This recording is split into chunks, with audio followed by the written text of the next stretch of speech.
അധ്യായം 8-9 അല്ലേ? 9-10. ബാക്കിയെല്ലാം പറയാം. 8-9. ഓക്കെ. മറ്റു ചിലത് നല്ല നിലത്ത് വീണു 100, 60, 30 മേനിയായി വിളഞ്ഞു. ചെവിയുള്ളവൻ കേൾക്കട്ടെ. ദൈവമക്കളെ, ഇത് നമുക്ക് എല്ലാവർക്കും വളരെ സുപരിചിതമായ ഒരു വേദഭാഗമാണ്. എന്താ? അതിൽ മറ്റു ചിലത് നല്ല നിലത്ത് വീണു 100, 60, 30 മേനിയായി വിളഞ്ഞ് ചെവിയുള്ളവൻ എന്ത് ചെയ്യട്ടെ? ഈ ഭാഗം അല്ലെങ്കിൽ 3 സുവിശേഷങ്ങളിൽ വിതപ്പാൻ പോയ വിത്തിനെ കുറിച്ചാണ് പറയുന്നത്. വിതപ്പാൻ പുറപ്പെട്ടവൻ അല്ലെങ്കിൽ 3 സുവിശേഷങ്ങളും പറയുന്നുണ്ട്. 3 ആംഗിളിൽ നിന്നുള്ള ഈ അവസാനത്തെ വാക്യം എന്ത് ചെയ്യുന്നത്? അല്ലെങ്കിൽ മർക്കോസിന്റെ സുവിശേഷം അല്ലെങ്കിൽ 4-ാം അധ്യായത്തിലേക്ക് വരുമ്പോൾ ഇത് പറയുമ്പോൾ അത് അല്ലെങ്കിൽ 30, 60, 100 മേനിയായിട്ടാണ്. ഇവിടെ 100, 30, 60, 30 എന്നാണ്. എന്നാൽ ലൂക്കോസിലേക്ക് വരുമ്പോൾ അത് 8-ാം അധ്യായത്തിൽ വായിക്കുന്നു. 8-ാം അധ്യായത്തിൽ വരുമ്പോൾ 100 മേനി വിളവ് എന്ത് ചെയ്തു? നൽകി എന്ന് നമുക്ക് വായിപ്പാൻ കഴിയുന്നു. ദൈവമക്കളെ, അത് ഏതുമായിക്കൊള്ളട്ടെ, ഇത് ഒരു വിശ്വാസിയെ സംബന്ധിച്ചിടത്തോളം രക്ഷിക്കപ്പെട്ട് അല്ലെങ്കിൽ മാനസാന്തരം പ്രാപിച്ച് അല്ലെങ്കിൽ സ്നാനപ്പെട്ട ദൈവത്തെ അറിഞ്ഞ് ജീവിക്കുന്ന ദൈവ പൈതൽ യേശുവിനെ കർത്താവും രക്ഷിതാവുമായി സ്വീകരിച്ച ദിവസം മുതൽ അവന്റെ ജീവിത അന്ത്യം വരെയോ അല്ലെങ്കിൽ കർത്താവിന്റെ നാളു വരെയോ അവൻ വിശ്വാസത്തിൽ നിലനിൽക്കുകയും വളർത്തപ്പെടുന്നതിനെ കുറിച്ചാണ് ഈ വചനം ദൈവത്തിന്റെ ആത്മാവ് നമ്മെ അല്ലെങ്കിൽ പ്രബോധിപ്പിക്കുന്ന. യേശു കർത്താവ് ഉപമയിൽ കൂടി തന്റെ ശിഷ്യന്മാരെ പ്രബോധിപ്പിച്ചത് എന്ന് ഇതുപോലെ മനസ്സിലാക്കുവാനായിട്ടുണ്ട്. അവിടെ പറയുകയാണ് മറ്റു ചിലത് എന്ത് ചെയ്തു എന്നാൽ അതിനു മുൻപ് പറഞ്ഞ വചനങ്ങളൊന്നും നല്ല നിലത്തല്ല വീണത്. അത് വഴിയരികെ വീണു, മുള്ളിനിടയിൽ വീണു, പാറസ്ഥലത്ത് വീണു. എല്ലാ വിത്തും എന്ത് ചെയ്തു? കിളച്ചതായി നമുക്ക് കാണുവാൻ കഴിയുന്നുണ്ട്. പക്ഷെ കിളത്തലിന് ഫലം നൽകിയത് നല്ല നിലത്ത് വീണ വിത്തും മാത്രമായിരുന്നു എന്ന് നമുക്ക് മനസ്സിലാക്കുവാൻ കഴിയുന്നു. അല്ലെങ്കിൽ യേശുവിന്റെ അടുക്കൽ ശിഷ്യന്മാർ വന്ന് ഇതിനെ കുറിച്ച് യേശുവിനോട് സംശയം ചോദിച്ചു. ഇതൊക്കെ ഈ ഉപമ പറഞ്ഞിട്ട് എന്ത് ചെയ്തില്ല? ശിഷ്യന്മാർക്കൊന്നും മനസ്സിലായില്ല. മനസ്സിലാകുന്നപ്പോൾ യേശുവിനോട് ചോദിച്ചപ്പോൾ യേശു അത് വ്യാഖ്യാനിക്കുന്നത് നമുക്ക് അതിന്റെ 19 വാക്യത്തിൽ വായിപ്പാൻ കഴിയുന്നു. വായിക്കാമോ? ശ്രദ്ധിക്കണം, ഈ വചനത്തെ വ്യാഖ്യാനിക്കുകയാണ്. അതാണ് നാം ചിന്തിക്കാൻ പോകുന്നത്. ഒരുത്തൻ രാജ്യത്തിന്റെ വചനം കേട്ടിട്ട് ഗ്രഹിക്കാഞ്ഞാൽ ദുഷ്ടൻ വന്ന് അവന്റെ ഹൃദയത്തിൽ വിതയ്ക്കപ്പെട്ടത് എന്ത് ചെയ്യുന്നു? ശ്രദ്ധിക്കുന്നത്, ഒരു വ്യക്തി ഇന്നിവിടെ ഇരിക്കുന്ന ഓരോ വ്യക്തിയുടെ ദൈവത്തിന്റെ വചനം അല്ലെങ്കിൽ ദൈവവചനമായി അല്ലെങ്കിൽ ഞങ്ങൾ പ്രസംഗിക്കുന്ന ദൈവത്തിന്റെ വചനം അതാകുന്ന അവസ്ഥയിൽ തന്നെ എന്ത് ചെയ്യണം? നിങ്ങൾ ഏറ്റെടുക്കുവാനായിരിക്കണം. ആര് പ്രസംഗിക്കുന്നു എന്നുള്ളതല്ല, ഇത് സ്വർഗത്തിൽ എന്നേക്ക് സ്ഥിരമാക്കപ്പെട്ട ദൈവത്തിന്റെ വചനമാണ്. അല്ലെങ്കിൽ ഈ വചനത്തെയാണ് ഇവിടെ വിത്തായിട്ട് എന്ത് ചെയ്യുന്നത്? പരിശുദ്ധാത്മാവ് വിളിച്ചു പറയുന്നത്. ഇവിടെ യേശു പറയുകയാണ് എന്ത്? രാജ്യത്തിന്റെ വചനം എന്ത് ചെയ്യുന്നു? കേട്ടിട്ട് ഗ്രഹിക്കാനാണ്. ദൈവമക്കളെ, ദൈവത്തിന്റെ വചനം കേൾക്കണം, ഗ്രഹിക്കണം. ഗ്രഹിക്കുന്നില്ല എങ്കിൽ അല്ലെങ്കിൽ ആ കേട്ടത് കൊണ്ട് എന്ത് ചെയ്യുന്നില്ല? ഒരു പ്രയോജനവും കേൾവിക്കാരുടെ ജീവിതത്തിൽ ഉണ്ടാകുന്നില്ല. അത് ഗ്രഹിക്കണമെങ്കിൽ അതിനുവേണ്ടി നമ്മുടെ ഹൃദയത്തെ ദൈവത്തിന് സമർപ്പിച്ച് അല്ലെങ്കിൽ കർത്താവേ, അല്ലെങ്കിൽ നിന്റെ വചനത്തെ ഗ്രഹിപ്പാൻ എന്റെ ഹൃദയത്തിന്റെ കണ്ണുകളെ അത് മനസ്സിലാക്കുവാൻ എന്റെ ഹൃദയത്തിലുള്ള കഴിവും ജ്ഞാനവും ദൈവം തരണമേ എന്ന് നാം ദൈവത്തോട് പ്രാർത്ഥിക്കണം. അല്ലെങ്കിൽ ഇവിടെ ദൈവത്തിന്റെ ദാസൻ യേശു കർത്താവ് പറയുക, ഒരുത്തൻ രാജ്യത്തിന്റെ വചനം കേട്ടിട്ട് അവൻ ഗ്രഹിക്കുന്നില്ല എങ്കിൽ ദൈവമക്കളെ, അല്ലെങ്കിൽ ഇന്നും അല്ലെങ്കിൽ വലിയ കോളിളക്കങ്ങൾ ലോകത്തിൽ സൃഷ്ടിച്ചുകൊണ്ടിരിക്കുക. ഈ അവസരത്തിൽ എന്നെ ഒരുപാട് പേര് വിളിച്ച് ചോദിക്കുകയും എന്നെ സംസാരിക്കുകയൊക്കെ ചെയ്യുന്ന അല്ലെങ്കിൽ സോഷ്യൽ മീഡിയയിൽ കൂടെ പെന്തിക്കോസ്തുകാരുടെ ഇടയിൽ വലിയ അല്ലെങ്കിൽ കോളിളക്കം സൃഷ്ടിച്ചിരിക്കുന്ന ഒരു വിഷയമുണ്ട്. ആഭരണ ധാരണം വർധനത്തെ കുറിച്ചും വേണമെന്നും അത് അല്ലെങ്കിൽ അതിനെ കുറിച്ചൊരു വലിയ ചർച്ച ഇപ്പൊ എന്ത് ചെയ്യാം? ഞാനും ഈ ദിവസങ്ങൾ അത് സവിസ്തരം എന്ത് ചെയ്യാം? ശ്രദ്ധിച്ചുകൊണ്ടിരിക്കുകയാണ്. അല്ലെങ്കിൽ ദൈവമക്കളെ, അല്ലെങ്കിൽ ഒരു കാലത്ത് ദൈവമക്കൾ അല്ലെങ്കിൽ ആവരണത്തെ വേർപാട്, അതായത് സെപ്പറേഷൻ എന്ന് പറയാം, ലോകത്തോടും പാപത്തോടും വേർപെടുന്നതിന് വേണ്ടി അല്ലെങ്കിൽ അടിസ്ഥാനപരമായി ഈ ആവരണത്തെ എന്ത് ചെയ്തിരുന്നു? വർദ്ധിച്ചു തന്നെയാണ് ദൈവമക്കളുടെ നാം കണ്ടിരുന്നത്. അല്ലെങ്കിൽ എന്നാൽ ഹല്ലേലൂയ മുൻപോട്ട് കടന്നു വന്നപ്പോൾ ഇതിനെ ഹല്ലേലൂയ പലതരത്തിൽ ഹല്ലേലൂയ വേർപാട്, വിശുദ്ധി, ഇത് ദൈവമക്കൾ ഹല്ലേലൂയ ശക്തമായി പഠിപ്പിക്കുന്ന ഒരു ഉപദേശം. എന്താ വേർപാട്, വിശുദ്ധി? എന്താണ് വേർപാട് എന്ന് പറഞ്ഞാൽ അന്യ ദൈവങ്ങളുമായി ഉള്ള ആരാധനയിൽ ആരാധിച്ചിരുന്ന വ്യക്തി അതിൽ നിന്ന് പൂർണ്ണമായും ഉപേക്ഷിച്ച് പൂർണ്ണമായും ദൈവത്തോട് ചേർന്ന് ജീവിക്കുന്നതിനെയാണ് ദൈവത്തിന്റെ വചനം എന്ത് ചെയ്യുന്നത്? വേർപാട് എന്നതുകൊണ്ട് ഉദ്ദേശിക്കുന്നത്. അങ്ങനെയുള്ള ആരാധനയിൽ നിന്ന് ദൈവത്തോട് ചേർന്ന് ജീവിക്കാതെ എന്നാൽ ഈ വേർപാടിനെ നമ്മുടെ പെന്തിക്കോസ്തുകാർ പലപ്പോഴും എന്ത് ചെയ്തിട്ടുണ്ട്? ഈ ആഭരണത്തിന്റെ വേർപാടിലേക്ക് ആഭരണം ഉപയോഗിക്കുന്നത് പലതരത്തിൽ. എന്നാൽ നാം അതിനെ മനസ്സിലാക്കേണ്ട കാരണം ലോക സ്നേഹം ദൈവത്തോട് ഉണ്ടാകുന്നു ശത്രുത്വമാണ്, അല്ലെ?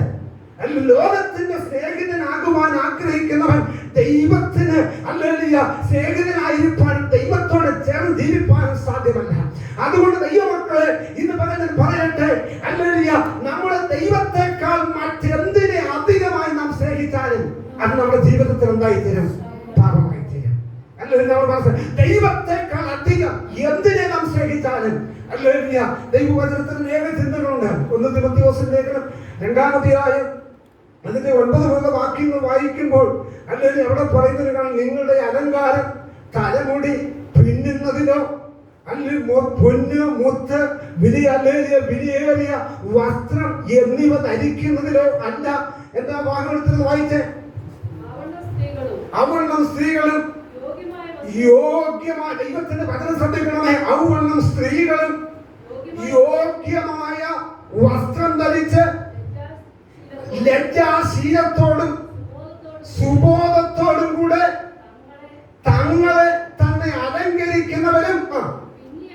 അടുത്തത് പിന്നിയ മുടി, പൊന്ന്, മുത്ത്, വിലയേറിയ വസ്ത്രം എന്നിവയെ കൊണ്ടല്ല ദൈവഭക്തിയെ സ്വീകരിക്കുന്ന സ്ത്രീകൾക്ക് ഉചിതമാവണ്ണം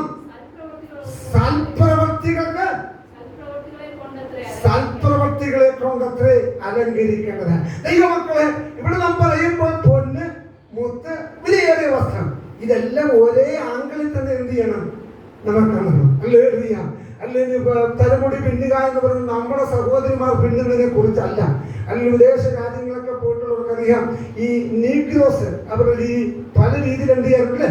ചെറിയ റിയലായിട്ട് മിന്നിട്ട് നമ്മള് ഷാദയിലെ വിദേശത്തൊക്കെ ചെന്ന് എന്തിനാണ് അത് മണിക്കൂറുകളെത്തി എന്ത് ചെയ്യുന്നത്? ചെയ്യിക്കുന്നത്. അതിനെ കുറിച്ചാണ് അല്ലെങ്കിൽ പൊന്ന്, അല്ലെങ്കിൽ മുത്ത്, വിലയേറിയ വസ്ത്രം, അല്ലെങ്കിൽ ഇതെല്ലാം എന്ത് ചെയ്യണം? ഒരേ ആംഗിളിൽ തന്നെ കാണുകയാണ്. പക്ഷെ അല്ലെങ്കിൽ ആഭരണം ഉപേക്ഷിച്ചിട്ട് വിലയേറിയ വസ്ത്രം ധരിച്ചെന്ത് ചെയ്യുന്ന അതിനെ നാം അല്ലെങ്കിൽ ഇത് രണ്ടും ഒരേ ചട്ടങ്ങളിൽ എന്ത് ചെയ്യണം? ദൈവമക്കളെ ഇതെല്ലാം ഉദ്ദേശിക്കുന്നത് അല്ലെങ്കിൽ എന്തെന്നറിയാമോ? ദൈവത്തെക്കാൾ അധികം പൊന്നായാലും വസ്ത്രമായാലും, അത് മക്കളായാലും ഭാര്യയായാലും മാതാപിതാക്കളായാലും ദൈവത്തെക്കാൾ ഏതിനെയും നിങ്ങൾ അധികമായി സ്നേഹിക്കുന്നുവോ അത് നിങ്ങൾക്ക് എന്ത് ചെയ്യും? അല്ലെങ്കിൽ ബുദ്ധിമുട്ടായി തീരുമാന കാര്യത്തിൽ അത് നിങ്ങളുടെ ഹൃദയത്തെ ദൈവത്തിൽ അകറ്റുവാൻ്റെ കാര്യത്തിൽ എന്നുള്ളതിൽ യാതൊരു സംശയമില്ല. ദൈവമക്കളെ അല്ലെങ്കിൽ നമ്മുടെ ഇവിടെ കർത്തമേശയൊക്കെ അല്ലെങ്കിൽ ആഭരണം വിട്ട സഹോദരിമാർക്ക് ഞങ്ങളുടെ കൊടുത്തിട്ടുണ്ട്. നമ്മുടെ ഇടയിൽ ആദ്യം വന്ന ഒരു അല്ലെങ്കിൽ സഹോദരി ഉണ്ടായിരുന്നു, മേൽക്കുട്ടി മാമ, ഇതൊക്കെ അല്ലെങ്കിൽ ചെറിയ രീതിയിൽ തന്റെ ഹസ്ബൻഡ് അപ്രിയ അച്ഛൻ ഭയങ്കര എതിർപ്പാണ്. മത്തോമ ഭക്തിയിൽ നിൽക്കുന്ന ഒരു വ്യക്തി അച്ഛൻ അതിൽ ഒരു വിധത്തിലും എന്ത് ചെയ്യത്തില്ല. അത് ഒരു തന്റെ ഒരു മിന്നുണ്ട്, അത് ചെറിയ രീതിയിൽ കാണാൻ പോകത്തില്ല. പക്ഷെ തന്റെ അല്ലെങ്കിൽ തന്നെ എനിക്ക് വ്യക്തിപരമായിട്ടറിയാം, എനിക്ക് തോന്നുന്നത് ഏകദേശം 100 പവനിൽ കൂടുതൽ ലോക്കൽ സ്വർണ്ണം ചെയ്യുന്നുണ്ട്. ഇരിപ്പുണ്ട് 100 പവനിൽ കൂടുതൽ എന്തുണ്ട്? അവരുടെ ലോക്കൽ സ്വർണ്ണം ഇരിപ്പുണ്ട്. പക്ഷെ അവർക്ക് ഒന്ന് വിശ്വാസത്തിൽ ഇറങ്ങിയതിനു ശേഷം നേരത്തെ നല്ല രീതിയിൽ ധരിക്കുന്നതിന് പക്ഷെ ഒരു ചെറിയ ആ ഭർത്താവിന്റെ എതിർപ്പിന് വേണ്ടി മാത്രം, മറ്റാരെയും കാണിക്കാനല്ല. ദൈവമക്കളെ നാം ഇത് അതോ നിർബന്ധമുണ്ടെങ്കിൽ ചില സംസ്കാരങ്ങളുണ്ട്. പക്ഷെ അങ്ങനെ ലോകത്തിന് ആഡംബരമായി നാം എന്തിനെ സ്വീകരിക്കുന്നെങ്കിൽ അത് തെറ്റാണ്. ദൈവമക്കളെ ഞാൻ അതിനെ കുറിച്ച് ദൈവവചനം കേട്ടെന്ത് ചെയ്യണം? ഗ്രഹിക്കാൻ നമ്മുടെ ആത്മാവിന്റെ നിത്യത ബാധിപ്പാണ്ട് കാഴ്ച സ്നാനം എന്നത് അല്ലെങ്കിൽ വേർപാടെന്നത് വിശുദ്ധി ഏറ്റവും ആത്യന്തികമായ ഒരു കാര്യമാണ്. ആ വേർപാടും വിശുദ്ധിയും ദൈവമക്കൾ പാലിച്ചില്ല എങ്കിൽ ദൈവമക്കളെ ഞാൻ വിളിച്ചു പറയട്ടെ, നമ്മുടെ ആത്മാവിന്റെ നിത്യതയെ അത് ബാധിക്കും. അല്ലെങ്കിൽ ഇങ്ങനെ പറയുവാണ്ടായിരുന്നു, നിങ്ങൾ ഓടിയതും അധ്വാനിച്ചതും വെറുതെയായി പോകാതിരിക്കേണ്ടതിന്. അല്ലെങ്കിൽ ദൈവമക്കളെ നാം ദൈവത്തെ സേവിപ്പാൻ ഇറങ്ങിത്തിരിച്ചോ? ഞാൻ പറയട്ടെ, ഇറങ്ങിത്തിരിക്കട്ടെ, കർത്താവിന്റെ വരവിൽ നമുക്ക് പോകാൻ ഒത്തില്ല എങ്കിൽ നമുക്ക് എന്ത് പ്രയോജനം, എന്ത് നേട്ടം ഉണ്ടായി? ഒന്ന് ചിന്തിക്കണമേ. അല്ലെങ്കിൽ ദൈവമക്കളെ, അല്ലെങ്കിൽ ഈ വിഷയത്തോട് ബന്ധത്തിൽ എന്നെ ചിന്തിപ്പിച്ച ഏറ്റവും വലിയ കാര്യം, അമേരിക്കൻ ഐക്യനാടുകളിലാണല്ലോ പെന്തിക്കോസിന്റെ അല്ലെങ്കിൽ ശക്തമായ പ്രവർത്തനം നമ്മുടെ രാജ്യത്തേക്ക് കടന്നു വരുവാനായിരിക്കുന്നത്. ആദ്യകാലങ്ങളിൽ അവിടെയും ഈ ആഭരണം വർദ്ധിക്കുന്നവർ ധാരാളം ഉണ്ടായിരുന്നു. പിന്നീട് വലിയ മെഗാ ചർച്ചകളൊക്കെ വന്നപ്പോഴാണ് ഈ ആഭരണത്തോട് എന്ത് ചെയ്ത് വലിയ താല്പര്യം ജനത്തിന് ഉണ്ടാകുവാനായിരുന്നു. അല്ലെങ്കിൽ അങ്ങനെ ചെറിയ അനുവാദം കൊടുത്തത് അത് ചെന്നെത്തിയത് എങ്ങനെയൊക്കെയാണെന്നറിയാമോ? അല്ലെങ്കിൽ എനിക്കറിയാം, നോർത്ത് ഇന്ത്യയിലോ അല്ലെങ്കിൽ ബാംഗ്ലൂരിലോ ഉള്ളതായ ദൈവസഭകളിൽ ഒരു ചെറിയ അല്ലെങ്കിൽ സംസ്കാരത്തിന്റെയോ അല്ലെങ്കിൽ ഭർത്താവ് എതിർക്കുന്നത് കൊണ്ടോ സ്നാനം അത്രയ്ക്ക് അല്ലെങ്കിൽ പ്രാധാന്യത്തോടെ കണ്ട് അല്ലെങ്കിൽ അനുവദിച്ചത് അതിനെ ദുർവിനിയോഗം ചെയ്യുവാനായിരുന്നു. അല്ലെങ്കിൽ പലയിടത്തും ചെന്നാൽ നമുക്ക് മനസ്സിലാക്കാൻ വേണ്ടി മൂക്ക് കുത്തുന്നുണ്ട്, മൂക്കിന് കുത്തി തൂക്കിടുന്നു, ചെവിയിൽ വലിയ രീതിയിലുണ്ട്, പിന്നെ അല്ലെങ്കിൽ പുക്കളിൽ കുത്തുന്നവരുണ്ട്, കാതയിൽ എന്ത് ചെയ്യുന്നു കുത്തുന്നു, നാക്കേ വരെ എന്ത് ചെയ്യുന്നുണ്ട്, അല്ലെങ്കിൽ ആ തുളച്ചു വെച്ചുകൊണ്ട് ജീസസ് എന്ന് ശരിയാണെന്ന് ഉച്ചരിക്കാത്ത പെന്തിക്കോസ്ത് ആരാധനയിൽ പങ്കെടുക്കുന്നവരുണ്ട്. എന്തുകൊണ്ട് സംഭവിച്ചു? അല്ലെങ്കിൽ ഞാൻ ഈ ദിവസങ്ങൾ അതിനെക്കുറിച്ച് മനസ്സിലാക്കിയപ്പോഴാണ്, അല്ലെങ്കിൽ ചെറിയ അസാരം പുളിമാവ് എന്ത് ചെയ്യുന്നു, പിണ്ടത്തെ മുഴുവൻ പുളിപ്പിക്കുന്നു. അല്ലെങ്കിൽ ദൈവമക്കളെ, അല്ലെങ്കിൽ ലോകവും അല്ലെങ്കിൽ ലോകത്തെ സ്നേഹിക്കുന്നവർക്ക് ദൈവത്തെ സ്നേഹിച്ചു പോകാൻ കഴിയത്തില്ല. ലോകത്തെയും മാമോനെയും ഒരുമിച്ച് എന്ത് ചെയ്യാൻ കഴിയത്തില്ല. ഒരു വ്യക്തിക്കും എന്ത് ചെയ്യാൻ പ്രകാരങ്ങളെ പ്രസാദിപ്പിക്കാൻ കഴിയത്തില്ല. ഇപ്പോൾ ഞാൻ ദൈവത്തെയോ മനുഷ്യരെയോ പ്രസാദിപ്പിക്കുന്ന, ഇന്ന് ഞാൻ മനുഷ്യരെ പ്രസാദിപ്പിക്കുന്നുവെങ്കിൽ എനിക്ക് യേശുക്രിസ്തുവിന്റെ ദാസനായിരിക്കാൻ കഴിയത്തില്ല. അതുകൊണ്ട് ദൈവമക്കളെ ഇടുന്നതിന് നല്ലൊരു കുഴപ്പമില്ല, പക്ഷെ ലോകത്തെ പ്രദർശിപ്പിക്കാൻ വേണ്ടിയല്ല. അല്ലെങ്കിൽ ദൈവമക്കളെ, അല്ലെങ്കിൽ നമ്മുടെ വിശുദ്ധി വേർപാടും, അല്ലെങ്കിൽ ഞാനിത് പ്രത്യേകം പറഞ്ഞു, ദൈവവചനം അല്ലെങ്കിൽ ഇത് നമ്മൾ മനസ്സിലാക്കണം. അല്ലെങ്കിൽ ദൈവമക്കളെ, വിശുദ്ധിയും വേർപാടും കർത്താവ് വരുന്ന പാപികളെ ചേർക്കാനല്ല, തനിക്ക് വേണ്ടി കാത്തു നിൽക്കുന്ന തന്റെ വിശുദ്ധന്മാരെ ചേർക്കാനാണ് യേശു വരുന്നത്. അപ്പോൾ ദൈവത്തിന്റെ മുൻപാകെ നിഷ്കളങ്കതയോടെ വിശുദ്ധിയോടെ വേർപാടോടെ ജീവിക്കേണ്ടതിന്റെ ആവശ്യകത ഇന്ന് ദൈവമക്കളെ നാം മനസ്സിലാക്കുവാനായിട്ടാണ്. അങ്ങനെയെങ്കിൽ അല്ലെങ്കിൽ ദൈവമക്കളെ, കർത്താവിന്റെ വരവിൽ നമുക്ക് പ്രശംസ ഉണ്ടാകുവാനായിട്ടാണ്. ഇവിടെ നമ്മൾ വായിച്ച ഭാഗത്തേക്ക് ഞാൻ കടന്നു വരട്ടെ. എന്റെ ഒരുത്തൻ അല്ലെങ്കിൽ രാജ്യത്തിന്റെ വചനം കേട്ടിട്ട് ഗ്രഹിക്കാൻ ദുഷ്ടൻ വന്ന് അവന്റെ ഹൃദയത്തിൽ വിതയ്ക്കപ്പെട്ടത് എന്ത് ചെയ്യുന്നു? എടുത്തു കളയുന്നു. അല്ലെങ്കിൽ ശ്രദ്ധിക്കണമേ, 5 മിനിറ്റ് സാക്ഷ്യം കൊടുക്കാൻ 12 അല്ലെങ്കിൽ ശ്രദ്ധിക്കണമേ. അല്ലെങ്കിൽ ഇവിടെ നാം വായിച്ച വചനം കേട്ടോ, അല്ലെങ്കിൽ രാജ്യത്തിന്റെ വചനം കേട്ടിട്ട് ഗ്രഹിക്കാൻ ദുഷ്ടൻ വന്ന് അവന്റെ ഹൃദയത്തിൽ വിതയ്ക്കപ്പെട്ട വിത്ത് എന്ത് ചെയ്യുന്നു? എടുത്തു കളയുന്നു. ഇതത്രേ വഴിയരിക വീണ വിത്ത്. ഇത് ദൈവമക്കളെ, അല്ലെങ്കിൽ നാം ദൈവത്തിന്റെ വചനം കേൾക്കുമ്പോൾ അത് ഹൃദയത്തിൽ വീണ് അത് ഒരുക്കമുള്ള ഹൃദയത്തോടെ നമ്മെ ദൈവത്തിന് സമർപ്പിക്കപ്പെടുവാനായിരിക്കണം. അത് അല്ലെങ്കിൽ അങ്ങനെയെങ്കിൽ മാത്രമേ അല്ലെങ്കിൽ വഴിയരിക വീണ വിത്ത് പോലെ ഒരു മനുഷ്യന്റെ ജീവിതത്തിൽ വീഴാൻ പാടില്ല. ഇത് പറക്കേണ്ട ദൈവത്തിന്റെ വചനം നിങ്ങളുടെ ജീവിതത്തിൽ അത് പ്രയോജനം ചെയ്യണമെങ്കിൽ, അല്ലെങ്കിൽ നിത്യതയ്ക്ക് വേണ്ടി നിങ്ങൾ എടുക്കപ്പെടണമെങ്കിൽ, ഒരുക്കപ്പെടണമെങ്കിൽ ഈ ദൈവത്തിന്റെ വചനം അനിവാര്യമാണ്. ഞാൻ പറഞ്ഞല്ലോ, ഒരു വ്യക്തി രക്ഷിക്കപ്പെടുന്ന ദിനം മുതൽ അവന്റെ ജീവിതത്തിന്റെ അവസാനം വരെ ഈ ദൈവത്തിന്റെ വചനം അതിശക്തമായി അവനോട് വാദിച്ചു കൊണ്ടിരിക്കുന്നതാണ്. ദൈവമക്കളെ, അല്ലെങ്കിൽ കർത്താവിന്റെ രാജ്യത്തിന് വേണ്ടി നാം ചേർക്കപ്പെടുവാനുള്ള കാര്യമാണ്. അല്ലെങ്കിൽ അടുത്ത ഭാഗത്തേക്ക് അത് വായിക്കണം. വിതയ്ക്കപ്പെട്ട്. അപ്പോൾ ഇത് എഴുതിയപ്പോൾ ഒന്ന് വഴിയരിക വീണു. അല്ലെങ്കിൽ അതും എന്ത് ചെയ്തു? കിളുത്തു വന്നു. പക്ഷെ എന്ത് ചെയ്തില്ല? അത് നിലനിന്നില്ല. ഇത് ദൈവമക്കളെ, ഇങ്ങനെ ആകരുത് ദൈവത്തിന്റെ വചനം കേൾക്കുന്നത്. രണ്ടാമതെന്താ? പാറസ്ഥലത്ത് നമ്മുടെ ഹൃദയം ഇപ്രകാരമായിരിക്കുന്നത് പകരം വചനം കേൾപ്പിക്കുന്നത് പാറയെ പോലെയാണോ? അത് ഒരുക്കമുള്ള ഹൃദയമാണ്. ഹല്ലേലൂയ. ദൈവത്തിന്റെ വചനമാണ് ഇത്. അല്ലെങ്കിൽ ഇതിനോട് മറുതലിക്കരുത്, ഇതിനോട് എതിർത്ത് നിൽക്കരുത്. വചനം കേൾക്കുമ്പോൾ അത് വിതയ്ക്ക് ഒരുക്കപ്പെട്ട നിലം പോലെ ആയിരിക്കണം. മറ്റു ചിലത് എന്ത് ചെയ്തു? ഇന്ന് പകലും ഈ വചനമാണ് ഞാൻ നിങ്ങളോട് വിളിച്ചു പറഞ്ഞത്. യേശു കർത്താവ് പറയാ, ഇത് കേൾവിക്കാരെയാണ് പരിശുദ്ധമായി ഉദ്ദേശിക്കുന്നത്. മറ്റു ചിലത് എന്ത് ചെയ്തു? പാറസ്ഥലത്ത് വീണോ? ഒരുത്തൻ പാറസ്ഥലത്ത് വീണ വചനത്തെ കൊണ്ട് ഒരുത്തൻ വചനം കേട്ടിട്ട് ഉടനെ എന്ത് ചെയ്യുന്നു? സന്തോഷത്തോടെ. ഒരുപാട് പേര് നമുക്കറിയാം വചനം കേട്ട് ഭയങ്കര സന്തോഷവും താല്പര്യമൊക്കെ വരും. അല്ലെങ്കിൽ വചനം കേട്ടിട്ട് എന്ത് ചെയ്യുന്നു? സന്തോഷത്തോടെ കൈക്കൊള്ളുകയും വേരില്ലാതിരിക്കാൻ അവൻ ക്ഷണികനത്രേ. നമുക്കറിയാം പാറസ്ഥലത്ത് ഇച്ചിരി മണ്ണൊക്കെ കാണും. പക്ഷെ അവിടെ ആ ഇച്ചിരി മണ്ണുണ്ട്, ഇച്ചിരി വെള്ളമൊക്കെ ഉണ്ടെങ്കിൽ എന്ത് ചെയ്യും? അത് കിളിർത്ത് വരും. പക്ഷേ ഒരു 2 ദിവസം ചൂടടിക്കുമ്പോൾ, വെയിലടിക്കുമ്പോൾ, പ്രത്യേകിച്ച് ഇന്നത്തെ കഠിനമായ ചൂട് എന്നതുപോലെയാണ്. അല്ലെങ്കിൽ അതിന് പേരില്ല എന്ന് പറഞ്ഞാൽ വചനത്തിന് എന്ത് ചെയ്യുന്നില്ല? ഉറപ്പില്ല. ദൈവമക്കളെ, ദൈവവചനത്തിൽ നിലനിൽക്കുന്നവരെ മാത്രമേ പ്രതിസന്ധികളെ അതിജീവിക്കാൻ കഴിയത്തുള്ളൂ.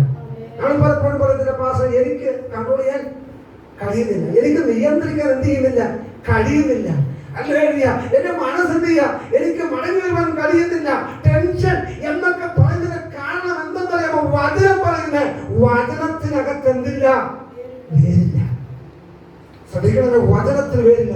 ഏത് പ്രതിസന്ധികളെയും നാം അതിജീവിക്കുന്ന വചനത്താലാണ്. യേശു കർത്താവിന് പരീക്ഷ നേരിട്ടില്ലേ? അല്ലെങ്കിൽ പിശാച് പരീക്ഷിച്ചപ്പോൾ യേശു കർത്താവ് എങ്ങനെയാ? വചനം കൊണ്ടാണ് പിശാചുകളെ എതിർക്കുന്നത്. പിശാചാണ് നമ്മുടെ ജീവിതത്തിൽ എല്ലാ പ്രതിസന്ധികളും സൃഷ്ടിക്കുന്നത്. പിശാചാണ് നമ്മുടെ ജീവിതത്തിൽ പ്രതിസന്ധികളും കഷ്ടങ്ങളും പ്രലോഭനങ്ങളും കൊണ്ടുവരുന്നത്. അതിനെ അതിജീവിക്കണമെങ്കിൽ ഞാൻ പറയുന്നു, ദൈവത്തിന്റെ വചനത്തെ നമുക്ക് വചനം അറിഞ്ഞിരിക്കണം. വചനം കൊണ്ട് എന്ത് ചെയ്യണം? അവനോട് എതിർത്ത് നിൽക്കുവാൻ പിശാചിന്റെ തന്ത്രങ്ങളോട് എന്ത് ചെയ്യണം? അതിൽ നാം എതിർത്ത് നിൽക്കുവാൻ ഏൽക്കണം. അപ്പൊ വചനത്തിൽ വേറില്ലാത്തവരായിരിക്കും ദൈവമക്കൾ. വചനത്തിൽ വേരില്ലെങ്കിൽ എന്ത് ചെയ്യും? പ്രലോഭനങ്ങളിൽ നാം എന്ത് ചെയ്യും? നമ്മുടെ മനസ്സ്, നമ്മുടെ ഹൃദയം തകർന്നു പോവുകയും പിശാചിന്റെ ആ വലിയ പ്രലോഭനങ്ങളിൽ നാം കീഴ്പ്പെട്ടു പോകുവാണ്ട് കാഴ്ച. വചനത്തിൽ വേരില്ലായാൽ എന്ത് ചെയ്യുന്നു? ക്ഷണികൻ. ഹല്ലേലൂയ. അല്ലെങ്കിൽ എടുത്ത തീരുമാനത്തിൽ ക്ഷണികൻ എന്ന് പറഞ്ഞതിന്റെ അർത്ഥം എന്ന് പറയാമോ? വലിയ വചനം കേട്ട വലിയ തീരുമാനവും അല്ലെ പ്രതിഷ്ഠയൊക്കെ എടുത്താൽ എന്ത് വന്നാലും ഞാൻ എന്ത് ചെയ്യും? ഉറച്ചു നിൽക്കും. ഞാൻ പിന്മാറത്തില്ല, ഞാൻ ധൈര്യമായിട്ട് നിൽക്കുന്നൊക്കെ തീരുമാനം എടുക്കും. പക്ഷെ ഇവിടുന്ന് പുറത്തേക്ക് പോകുമ്പോൾ എന്ത് ചെയ്യാം? തീരുമാനവും മറന്ന് പ്രതിഷ്ഠയും മറന്ന് എല്ലാം തീർന്നു. ഇത് അനേക വിശ്വാസികളിൽ നിന്ന് കാണാൻ കഴിയുന്ന കാര്യമാണ്. ഇത് ദൈവത്തിന്റെ വചനമാണ്. അതുകൊണ്ട് അല്ലെങ്കിൽ ദൈവമക്കളെ, നിങ്ങൾ എപ്പോഴും ചിന്തിക്കേണ്ട കാര്യമാണ്. യൂദയുടെ ലേഖനം അവസാനത്തെ വാക്യത്തിൽ വീഴാതെ വണ്ണം നിങ്ങളെ സൂക്ഷിച്ച് തന്റെ മഹിമാസനങ്ങൾ കളങ്കമില്ലാത്തവരായി നിർത്തുവാൻ കഴിയുന്ന ദൈവമല്ല. അല്ലെ, ആ ദൈവത്തിന്റെ കരങ്ങൾ സമർപ്പിക്കണം. അടുത്തുള്ള കൃത്യസമയത്ത് നിർത്താം. അല്ലെ, അടുത്ത ഭാഗം വായിച്ച് അല്ലെ അടുത്തത് മുള്ളിനിടയിൽ വീണ വചനം. മൂന്നാമത്തെ അല്ലെ, ഒന്നാമത്തത് വഴിയരികെ വീണു. രണ്ടാമത്തെ വചനം പാറസ്ഥലത്ത് വീണു. മൂന്നാമത്തെ മുള്ളിനിടയിൽ എന്ന് പറഞ്ഞാൽ അത് കുട്ടിക്കാരനാ വീണു. നമുക്കറിയാം, നമ്മൾ കൃഷി ഇറക്കുമ്പോൾ ആരും എന്ത് ചെയ്യത്തില്ല, നെല്ല് കൊണ്ട് ആ കൃഷി അല്ലെ കാളെല്ലാം തെളിച്ചതിന് ശേഷം ഇറക്കണം അല്ലേ? അല്ലാതെ ആരെങ്കിലും കാലിനകത്തൊന്ന് വിതയ്ക്കൂ. എന്താ വിതച്ചാൽ നമുക്കറിയുമ്പോൾ നാം ആഗ്രഹിക്കുന്ന ഫലം എന്ത് ചെയ്യത്തില്ല, അതൊന്നും ഉണ്ടാകില്ല. എന്നാൽ ഇവിടെ വചനം അതേപോലെയാണ്. ചില വ്യക്തികളുടെ ഹൃദയത്തിലേക്ക് വീണ വചനം എന്താ? അല്ലെങ്കിൽ ഞാനാ എന്താ ഈ അല്ലെങ്കിൽ മുള്ളിനിടയിൽ എന്ന് പറഞ്ഞ വചനം വ്യാഖ്യാനിക്കുന്നത് വായിക്കാം. മുള്ളിനിടയിൽ ഒരുത്തൻ വചനം കേൾക്കുന്നു എങ്കിലും ലോകത്തിന്റെ ചിന്ത, ഞാൻ അല്ലെങ്കിൽ ഞാൻ വിവരിക്കാൻ ആഗ്രഹിക്കുന്നത്, ലോകത്തിന്റെ ചിന്തയ്ക്കൊക്കെ തകർപ്പെട്ടു പോയ ദൈവമക്കളെ അല്ലെങ്കിൽ ഏത് വിശ്വാസം തകർന്നു എത്ര മിടുക്കെന്ന് പറഞ്ഞാലും ലോകത്തിന്റെ ഗതി, ലോകം നമുക്ക് യോഗ്യമല്ലാണോ? ഈ ലോകം നമുക്ക് അനുകൂലമല്ല. ഈ ലോകത്തെയും ലോകത്തിലുള്ളതിനെയും ജയിപ്പാണ് ദൈവം നമ്മെ വിളിച്ചിരിക്കുന്നത്. ലോകവും അതിന്റെ മോഹവും ഒഴിഞ്ഞു പോകും. ദൈവേഷ്ടം ചെയ്യുന്നവനോ അവൻ ലോകത്തെ സ്നേഹിച്ച് ദൈവത്തെ സ്നേഹിച്ച് ഒരിക്കലും ദൈവത്തെയും ആത്മാവിനെയും തമ്മിൽ എന്ത് ചെയ്യാൻ ഒരിക്കലും പ്രസാദിപ്പാൻ കഴിയത്തില്ല. ഈ വചനം കേൾക്കുമ്പോൾ നമ്മൾ തീരുമാനം ഇനി ഒരിക്കലും ലോകവും ലോകത്തിന്റെ ഇഷ്ടം എനിക്ക് വേണ്ട. നമ്മൾ പാടിയത് ലോകാമേനിക്കും വേണ്ട, ലോകത്തിന് ഇമ്പം വേണ്ട,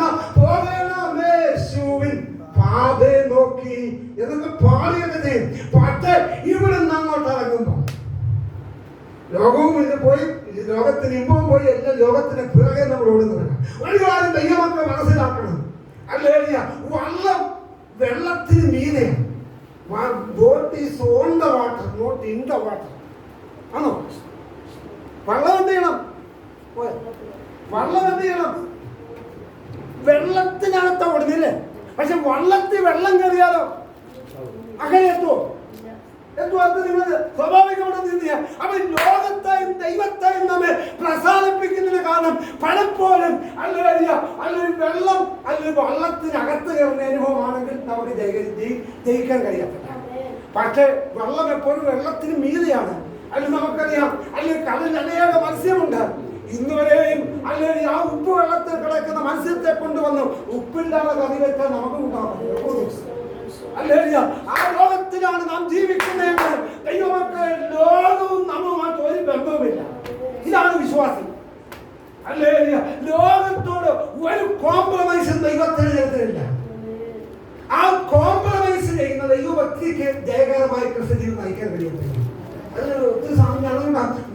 അല്പസമയം എടുത്ത് സൂക്ഷിക്കണമെന്ന് ആഗ്രഹിച്ച ഈ വചനം എന്റെ ഹൃദയത്തിൽ, അതുകൊണ്ടാണ് നിങ്ങൾ പോകാതെ നിങ്ങളുടെ പിടിച്ചിരുന്നത്. ഞാൻ നിർത്തുവോ? ശ്രദ്ധിക്കണം. എന്താണ് ഭാഗം?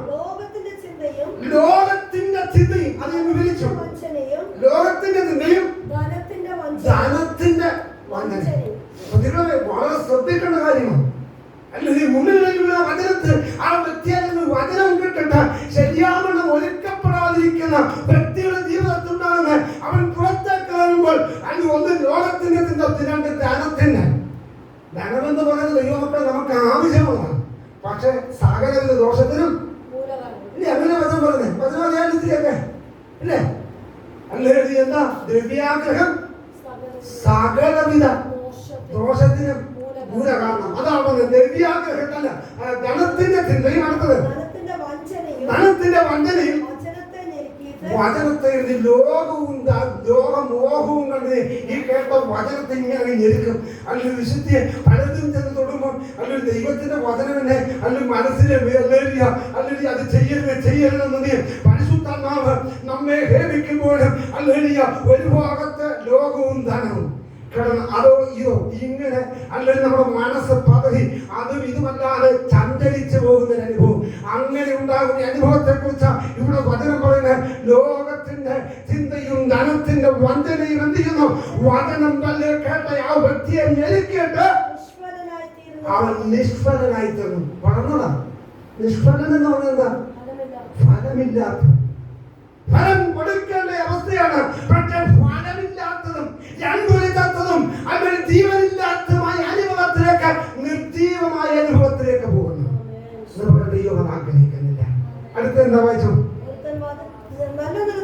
നല്ല നിലത്ത് വിതയ്ക്കപ്പെട്ടത് വചനം കേട്ട് ഗ്രഹിക്കുന്നതാണ്. അത് വിളഞ്ഞ് 60, 30 മേനി. മുകളിൽ നിന്ന് താഴ്ന്ന മുകളിലോട്ടാണ് ഏറ്റവും നല്ലത്. വെളിയിൽ നിന്ന് ചെയ്യരുത്, കേട്ട് വരാം. 30, 60, 100 മേനി. ഇന്ന് പകൽ ഈ വചനം കേൾക്കുന്ന എല്ലാ പ്രിയപ്പെട്ടവരും ഒരു നിമിഷം ദൈവത്തോട് പ്രാർത്ഥിക്കുക. കർത്താവേ, ഇന്ന് കേട്ട ദൈവത്തിന്റെ വചനം പോലെ ഞാൻ എന്റെ ഹൃദയത്തെ ഒരുക്കുന്നു. ധനത്തിന്റെ വചനത്തിന്റെ മോഹങ്ങളോ അല്ലെങ്കിൽ മറ്റ് പ്രതിസന്ധികളിൽ അകപ്പെട്ട് ഞാൻ കേട്ട ദൈവത്തിന്റെ വചനം ഞെരുക്കിക്കളയാതെ അത് കർത്താവ് ആഗ്രഹിക്കുന്ന പോലെ ദൈവസഭയ്ക്കും കുടുംബങ്ങൾക്കും ദേശത്തിനും അത് അനുഗ്രഹമായി തരുവാൻ ഞാനിതാ എന്നെ തന്നെ സമർപ്പിക്കുന്നുവെന്ന് ഒരു നിമിഷം കേട്ട ദൈവത്തിന്റെ വചനത്തിന് മുമ്പാകെ സമർപ്പിക്കാം, പ്രാർത്ഥിക്കാം. നമ്മളെല്ലാവരും പ്രാർത്ഥിക്കുമ്പോൾ പ്രിയ ദൈവം ഇപ്പോൾ ദൈവത്തിൽ പ്രാർത്ഥിക്കാം.